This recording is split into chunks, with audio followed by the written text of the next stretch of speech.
Mr. Henry Darwin to introduce 30R. Thank you, Mayor. Mayor and Council, we have Agenda Item 30R. Deputy City Manager Mike Faust is going to make a presentation for discussion and possible approval of an intergovernmental agreement between the City of Peoria and the Arizona State Land Department for the purpose of facilitating the zoning and disposition or activation of state trust lands located in North Peoria, otherwise and affectionately known as the Peoria Innovation Corps, or the PIC. Take it away, Mike. Thank you, Mr. Darwin. Mayor, City Council, I wanted to invite that young lady who spoke earlier to deliver this presentation, because that would have been marvelous. She did an excellent job. I normally don't overthink what I present, but this one's a bit of a struggle because it's a short presentation for me. As you've jokingly said, it's about 10 slides. The IGA is a relatively short document, but that in no way describes the amount of energy, effort, and commitment that's gone into bringing this agreement in front of council. So if you would indulge me for a minute or two to touch on that, because I've been with the city, I can give you the exact date, but we'll just call it a little more than 19 months.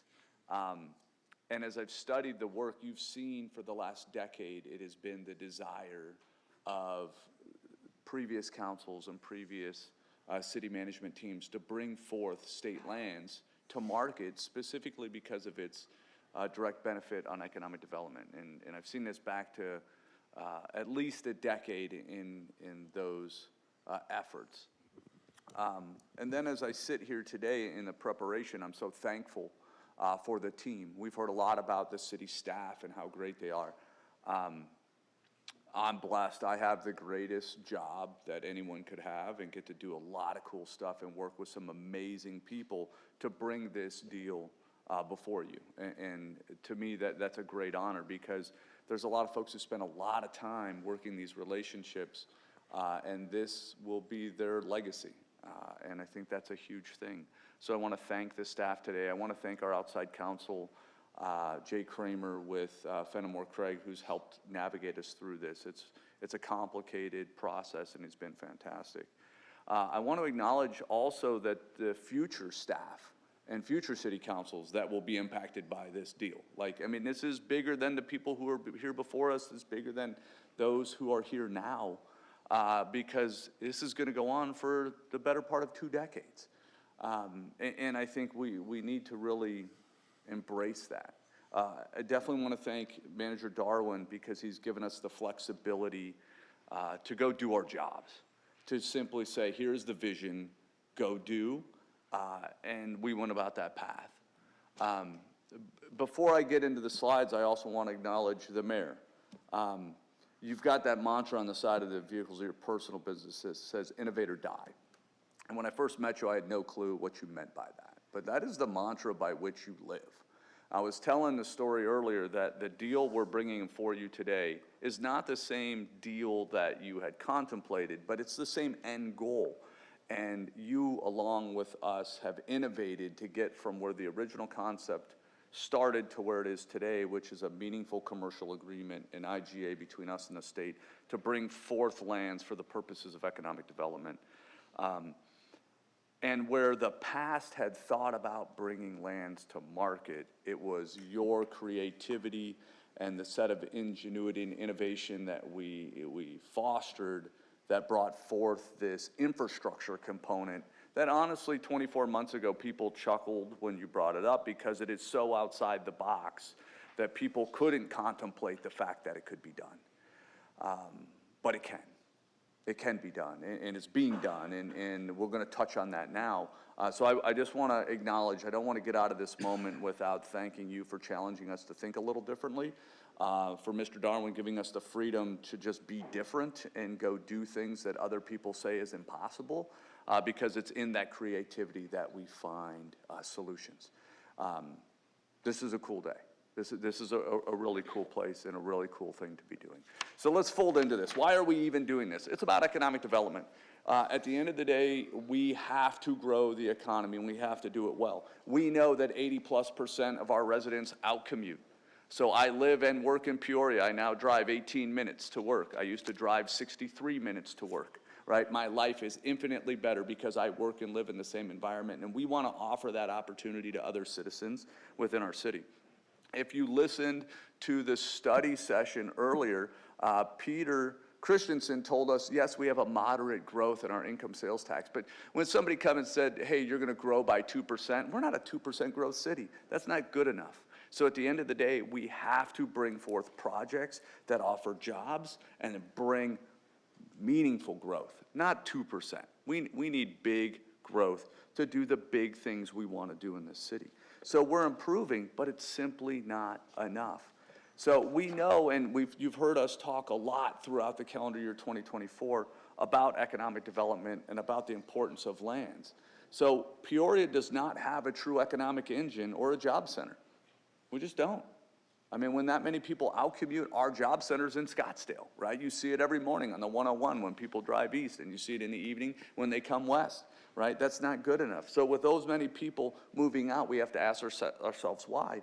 And as we've described to you in the past, the primary reason is there's no private vacant land ready to absorb that. The projects we have, and when we look across the city, with the exception of a couple parcels still available in 5 North at Vistancia, most of the large sites are gone. In southern part of the city, there are 2 14-acre sites. We own one.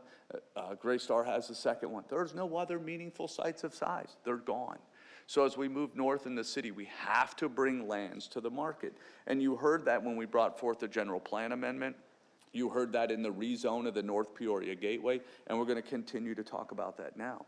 The table on the right really breaks apart the lands that are available. A large part of our city is made up of BLM lands, and a large part of it is state lands. The state lands, which represents the lands that can be developed for commercial applications, represents 75% of the available lands that we can use to bring forth economic development. And it is so important that we do so. And we've highlighted 2 things over and over again, that the state land team, they lack the resource to lead this, and state statute precludes them from investing in infrastructure.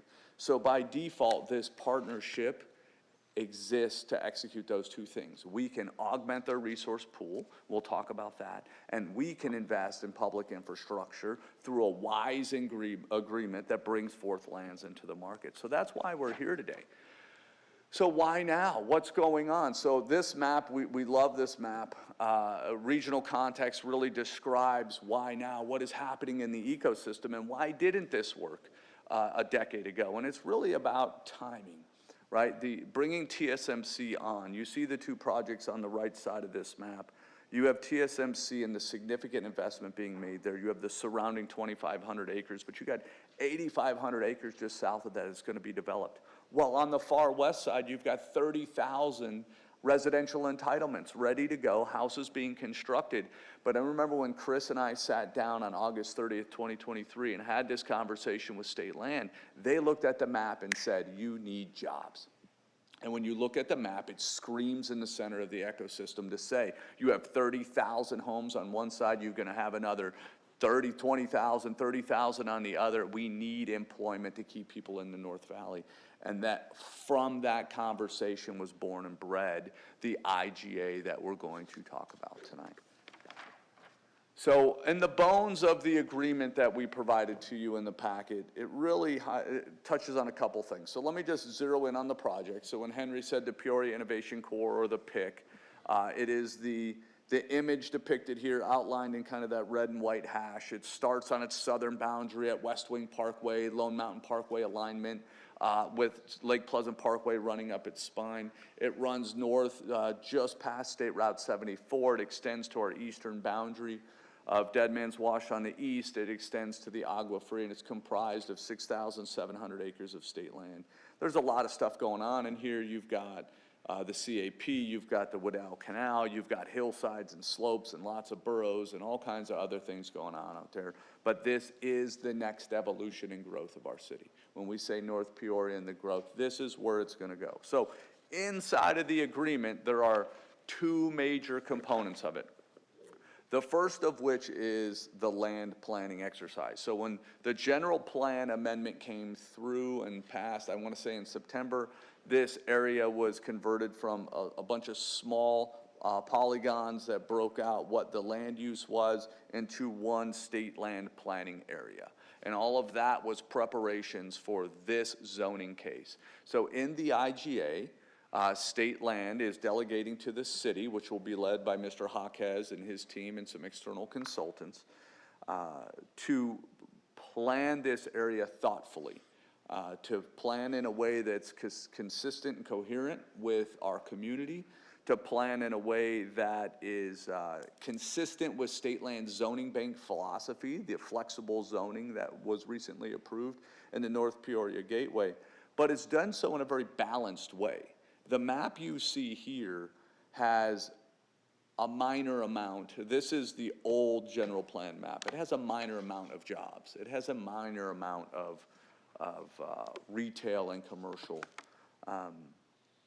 But the citizens that live up in this part of the area are looking for, they're looking for some residential, but they're looking for amenities. They're looking for retail and commercial where they can spend their money. They're looking for jobs where they can work and play in the same community. And the team is now going to dial into the difficult work over the next 6 months. This will probably go from January to June, of building a balanced approach where we balance the jobs and employment with the retail and commercial centers, with the residential plays that go there. There will be an annexation that has to happen. There's a sliver of land that runs on the far western boundary, predominantly open space and river ecosystems that will be annexed as part of this project. But I'm very happy to see that state land put the trust in Chris and his team, because they do an exceptional job. They know the pulse and the heartbeat of this city. They know how to represent the needs and demands of the community to make sure we have a balanced zoning in the area, that we have great transitions from the existing residential, that we accentuate the employment areas, that we pull out the high retail commercial corridors. So very excited for this. The plan here is to advance the planning documents in the first 6 months of the year, and then in the latter part of 25, so July, call it, to January 26, they'll be going through the legal process of zoning, full of public meetings, planning and zoning, and then eventually bringing forth the zoning case, which will be adopted as a PCD, in essence, a master plan document that speaks to the zoning for the city. So that's really bucket one of the IGA. The second part of the IGA, and probably the more inventive and innovative approach, is how does the city work in concert with the state to create the greatest value for the state's property, thus increasing the demand and the benefits to K through 12 education, by designing and installing public infrastructure. I said in an intro slide that the state constitution precludes Arizona state land from encumbering that land. So this agreement allows us to move forward with a structure where the city will design and construct the arterial roadway system. And so what you see depicted on the map, the blue heavy lines are essentially the arterial roadways that will be designed and installed with the underlying utility systems, so water, wastewater, reclaimed water where relevant, ahead of auctions. So that will mean that we have more shovel-ready projects, that development will not take as long. And so there's a lot of benefits of this to the state because it increases the land value, but there's a significant benefit to the city in that projects will mature and come to fruition much quicker, because you do not have the depth of public infrastructure that remains to be installed after a transaction or a state land auction occurs. Now, I'll get into more details here, but I think a good rough number we have is a projected approximate $500 million of investment across a 50 or 20-year period. And I'll touch more on that in a coming slide. But just a final highlight here, you can see Lake Pleasant running in the spine of the project. You see all the east-west arterial roadways, and then you see 96th Avenue contemplated in there, really opening up this total area for all of the different land uses that can possibly contemplated in the space. This next slide, and I don't have any zoom in, so I know people get frustrated with me when I have detailed slides like this. This is an entire project list. Our team has put an immense amount of energy into getting this right. What you have before you is a list of really every major infrastructure project that will entail. That's how I say when we say $500 million, we didn't just wing it. We just didn't make up a number. Our team has done high-level planning on every single arterial roadway, including the underlying utility system. So they have a basis to work from. So we're not just making this stuff up. Now, the key point of this, though, is that the city council, you folks, in the last CIP have already approved the initial seed money. You've approved roughly $140 million in the CIP for current investment in public infrastructure. The structure within this deal, we will use that initial $140 million worth of funding, and it will be leveraged to fund the entire $500 million of infrastructure. So on the bottom right corner of the slide, you might say, well, Mike, how is that possible? How are you going to take that 140 and how are you going to convert that into $500 million? So this is the bones of the deal. Inside of it, you see on the graphic top left corner, your initial investment of $140 million. You've already approved this. To that point, I'll go one step further.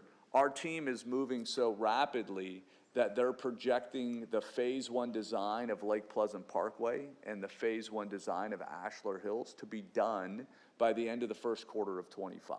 So we expect to have those arterial roadways and the underlying utilities designed by the end of March, maybe early April. They will commence construction most likely in the end of July.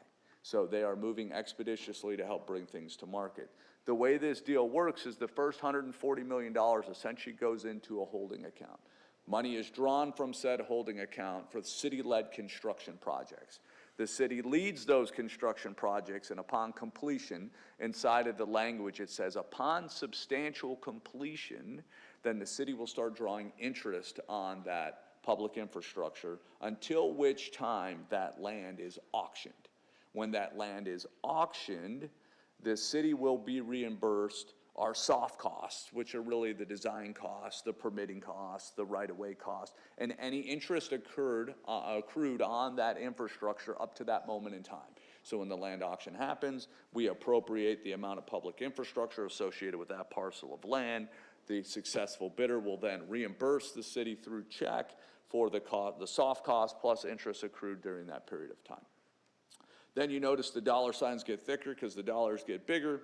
Essentially, when they patent the property, so that's a process specific to state land because there is no deed for that property, right? So once they go through that legal deed process, they owe us 50% of the hard costs associated with the infrastructure directly attributable to the property they bought. When they submit their construction or their site plan for approval, the balance of the construction costs and any outstanding interest will be due to the city. Those funds go back into the holding account, which are then used to fund subsequent construction projects. So when we say $500 million, or I go to the previous slide that had the laundry list of projects, it's not like we're building them all at one time. This is timed with the market. So the other thing that says in the agreement is the city and the state will meet on fixed intervals. We will look into the future. We will talk about what the market conditions are. We will forecast what are the next parcels to bring. We will decide which pieces of infrastructure to build. The city is going to get out in front of this by designing early so we can react quickly. By having full designs available on the next section of roadway, we can then negotiate more competitively to keep costs down. And then when the state moves forward with the transaction, then the cycle starts again. The state is motivated because they do not want to pay a large amount of interest, so they only want us building infrastructure so far in advance. So it's a symbiotic relationship where we are investing intelligently in them, they are recouping benefits significantly from us, the cycle continues and continues until which our city is built and we feel comfortable with where we are. So why this matters? You know, at the end of the day, strategic partnership with ASLD facilitates properly balanced growth. You know, when I highlighted the folks of the past in the city who contributed to this thinking, or the folks that are here, or the folks that are to come, I really didn't highlight how important and actually how positive our working relationship with the State Land Department is. They are great partners. They are servants at heart. Their goal is they are commissioned to be fiduciaries of the state trust. They do an exceptional job, and understanding what motivates them was important for us. Helping them meet their goals and helping them meet their objectives was super important to us, and they in turn have shown that same level of respect to us. How do we keep our citizens in our city? How do we grow intelligently? I almost said grow smartly, because that wouldn't have been smart at all. But I want to highlight, there's a handout that would have been passed around, I believe, in the group behind me. I think you folks have it in front of me. We all love infographics because they tell a quick story. There's a couple of quick facts here that I think are just important to highlight. You know, number one, and I didn't speak enough to it, but I want to speak to it now. Why is State Land motivated? State Land is motivated, number one, because the folks that work there understand their fiduciary responsibility. Number two, they're public servants just like us, and they want to return value. And they see what others see in Peoria right now. They see that we're a place folks want to develop in. They see that we have the right mindset. They see we have a flexible business approach that wants to bring lands to market, because for them, their goal is to bring the highest and best use for land and return the highest financial benefit. This is a conservative number, and we've said that, you know, across the life cycle of this project, that this will return $1 billion to $1.5 billion. Yes, $1.5 billion to the state trust, whose beneficiary of this is really K-12 public education. And that's a conservative number. That's why they're doing it, and we're glad to do it. We're glad to do it, because if they help solve their needs, they serve the kids of our community with those funds, but they also bring forth jobs, which is the next one. We forecast thousands of new local jobs in this space. The opportunity to attract new businesses, the opportunity to create employment centers, the opportunity to promote semiconductor, microelectronics, aerospace and defense, cutting edge technologies. The opportunities are endless about the potential of what this land brings to the table. Our planners, as I mentioned, really will highlight there's there's residential plays inside of this 6,700 acres. There's multifamily plays inside of it. There's job plays. There's retail and commercial plays. It's all intelligent, well-rounded growth. The tax revenue from this property, again, Peter talked about 2% incremental growth. We got high-end taste and high expectations for the quality of our service in our city. You do not increase the tax base in this city, right? We want to do that without increasing the tax rate. We want to increase the volumes, right? The revenue volume. That allows us to maintain the service level of our city. It allows us to then invest in parks and open spaces and other things that you can't do right now, right? You're having trade-offs. This allows you to do that.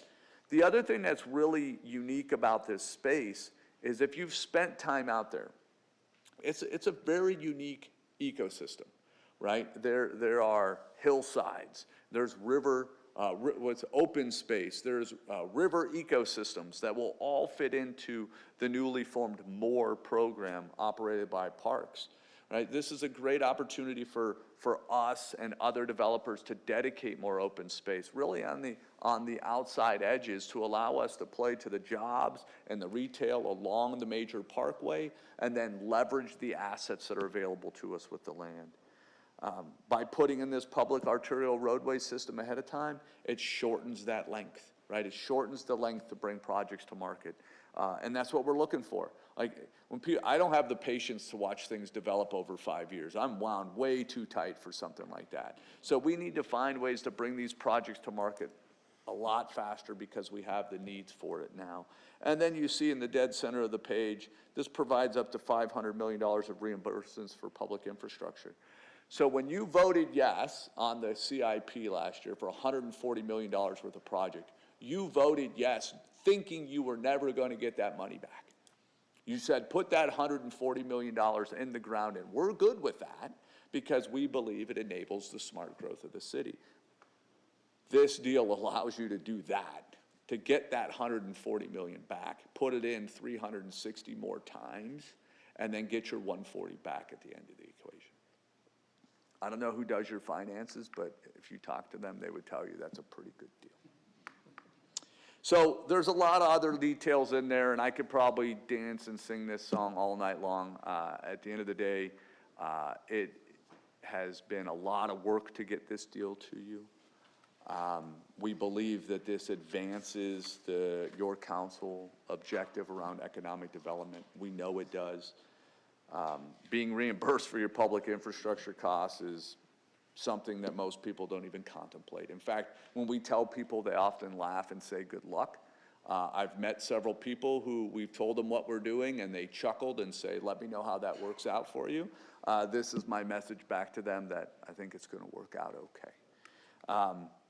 All in all, I look forward to answering any questions you have, but if you can't tell by the smile on my face, we will be recommending that you adopt the IGA and the associated ordinance. So Mayor, Council, with that, I'm more than happy to answer any questions you might have. Councilor Schaefer. Thank you, Mayor. Mike, thank you. I want to thank you. I know that I've had a lot of questions, and you've made yourself available to address all those questions, and thank you for, this is very complex, but to be able to explain it to ourselves and to the general public, I appreciate it, Mike. Just a few comments here. This is going to be the last item I'm voting on in this seat. And so don't get me wrong, I think Daniel said it earlier tonight that I read every single packet and I read every single information and I take every single vote. Very important, and I take it serious. This one, I've really spent a lot of time going through the IGA. I've asked quite a few questions to Mike, and I appreciate all the clarifying information. Everyone knows that I don't support an airport. Everyone knows that I voted no on the impact fees. And when I review this IGA, it is not an airport contract. And as Mike talked about, the reimbursement on the infrastructure fees, that would help our impact fees in the future. So when I say I don't support the airport and I didn't support impact fees, I see this IGA helping both of those things. And so I wanted to go through just a few benefits because I know a lot of my constituents in the north, because it's the Mesquite district, will have questions. Want to be crystal clear. You go through this IGA, it's not an airport agreement. It allows Peoria to invest $140 million, like Mike talked about, that is already allocated in the CIP. So we're not asking for a new $140 million. That's already allocated into infrastructure, which that $140 million potentially could turn to $400 to $500 million of infrastructure because we're getting reimbursed our infrastructure from the state when it sells. That's pretty amazing. And it allows the city to purchase 825 acres just north of the 303 and just west of Lake Pleasant Parkway, which I think is core 2.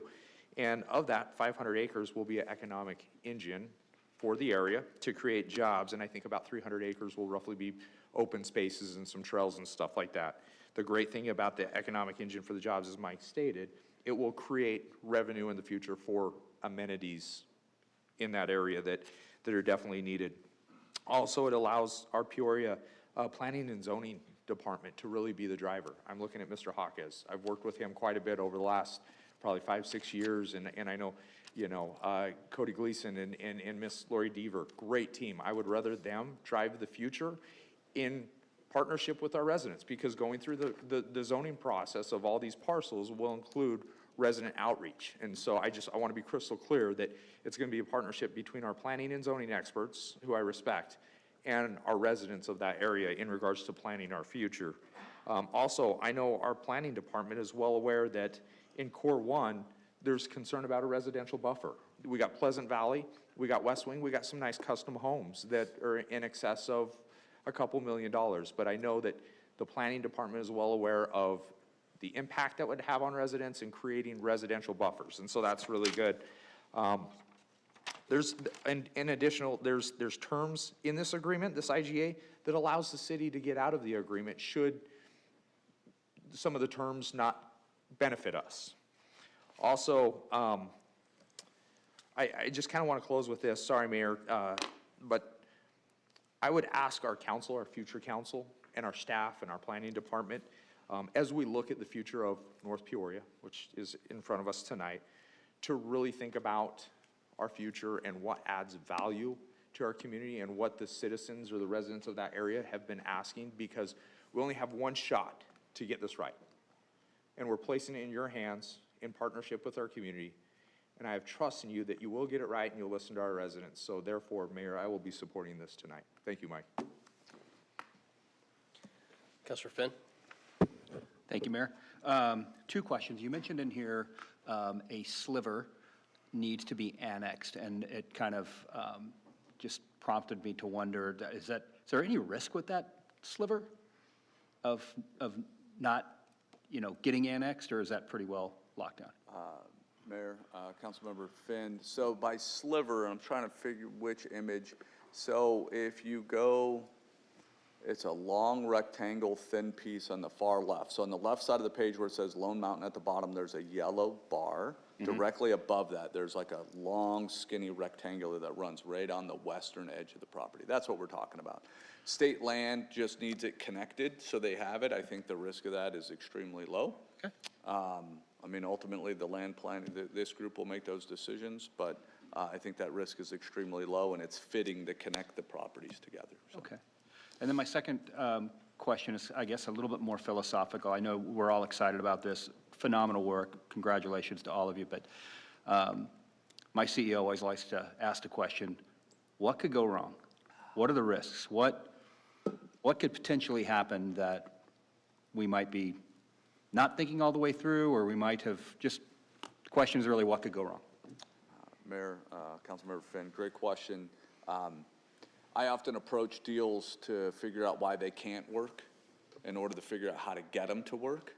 And in this particular realm, you've got a lot of protections because the state land department doesn't want to expose themselves either. And so by default, it's intended to be an incremental approach. It's not like we're showing up now saying, can we have $500 million to install a bunch of pontificated future roadways, right? Roadways to nothing. We have some like trails to nowhere in this city already, and we want to make sure we're not building roads to nowhere.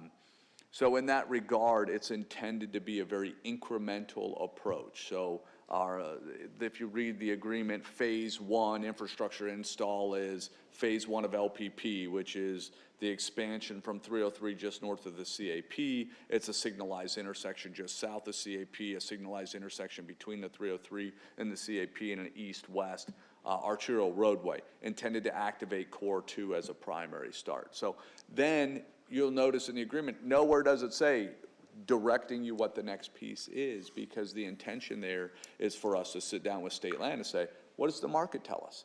So one of the risks you could have is you could have a market slowing, but the deal is built around a market slowing. You only have one project listing exposure, of which we can collect interest on that for up to 10 years.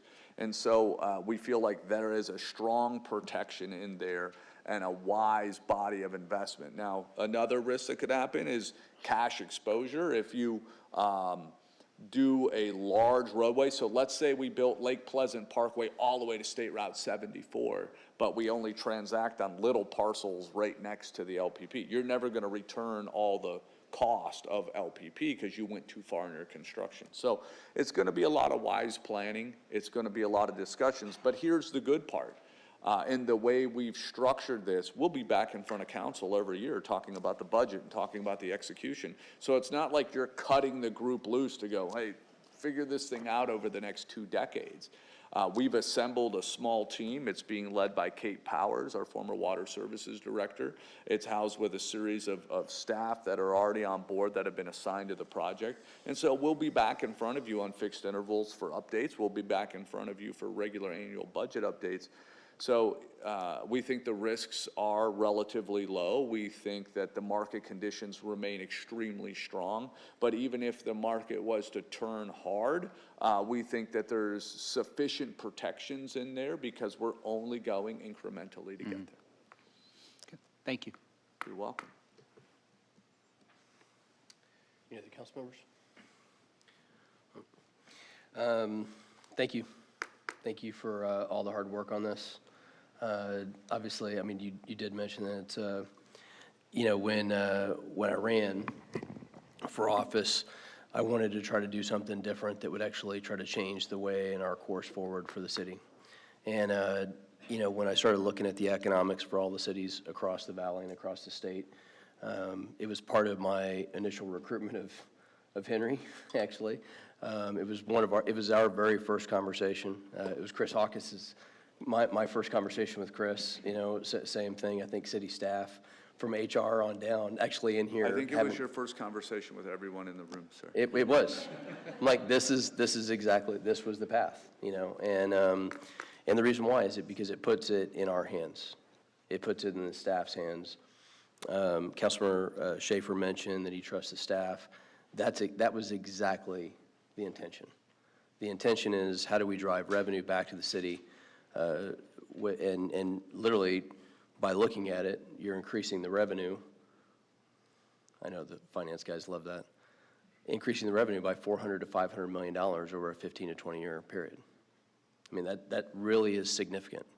I had lots of, I'm not going to name names, but I had lots of state officials tell me that, and former state officials that told me that me contemplating this was a waste of time. I had lots of mayors that told me that this was impossible to do. Lots of developers that told me this was impossible to do. And that's why it was so important to have the right people in place. Council members, when we first had these conversations, me walking through spreadsheets and going through this process parcel by parcel at some point. I think my first conversation was literally looking at every single acre foot that was actually in both the PIC and the MPG. And, you know, what this does is it allows us as citizens, it allows us, our city, to control the dynamic future of our city itself. I mean, that is so significant that I don't know if people really understand that. It puts the power in our hands instead of a developer's hands. I'm going to tell a story. We lost an economic development deal that was so significant, that was in the semiconductor industry. It was, I think, within the first 4 months of me becoming mayor, and I did the presentation to a company called SK.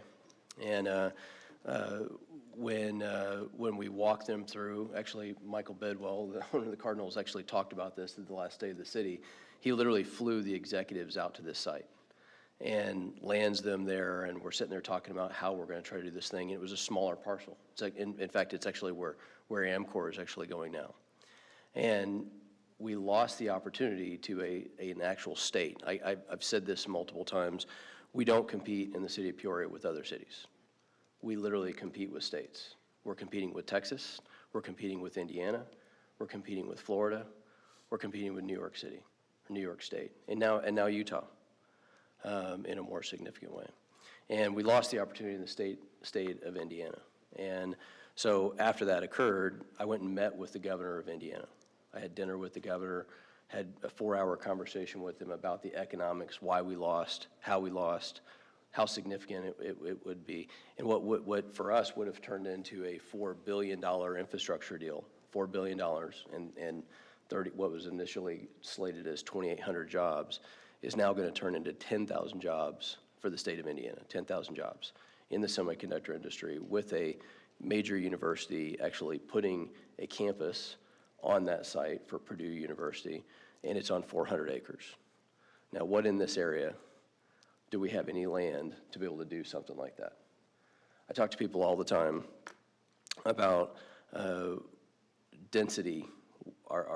My wife and I were at a restaurant, Bourbon and Bones, the other night, we were talking to the waiter, and the waiter's like, hey, how do I get through to people that we need density?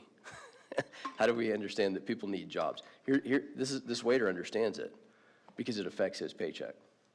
Waiter understands it because it's the difference between them getting 1 or 2 turns on a table at night or 3 turns on a table at night.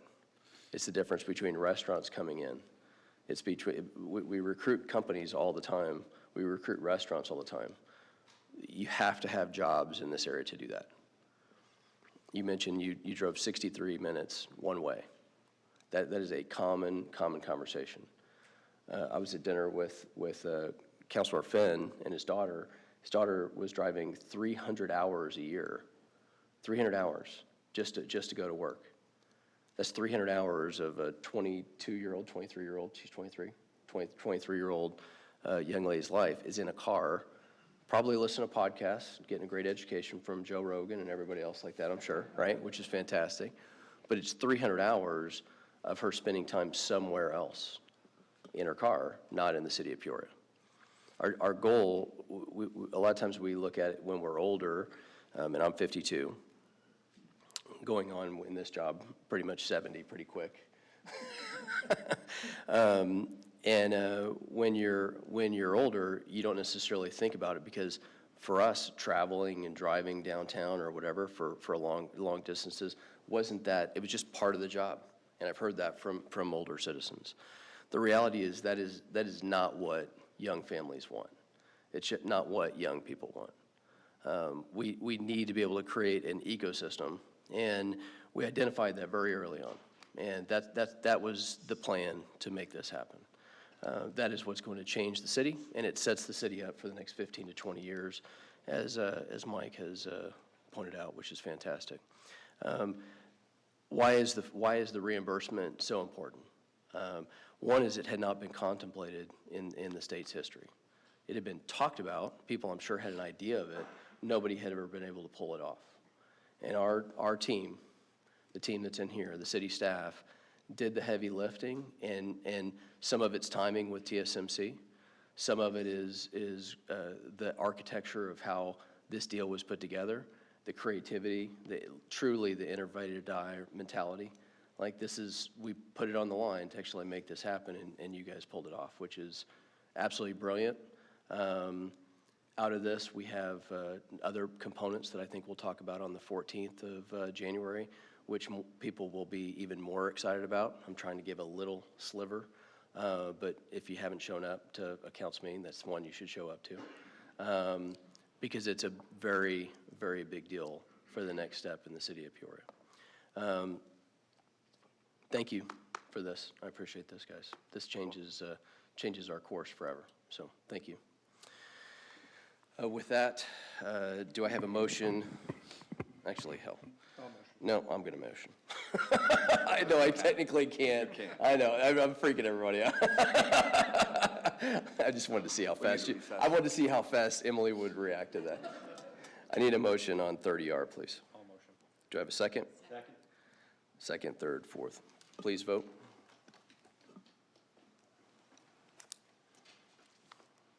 And it passes 7-0. Thank you.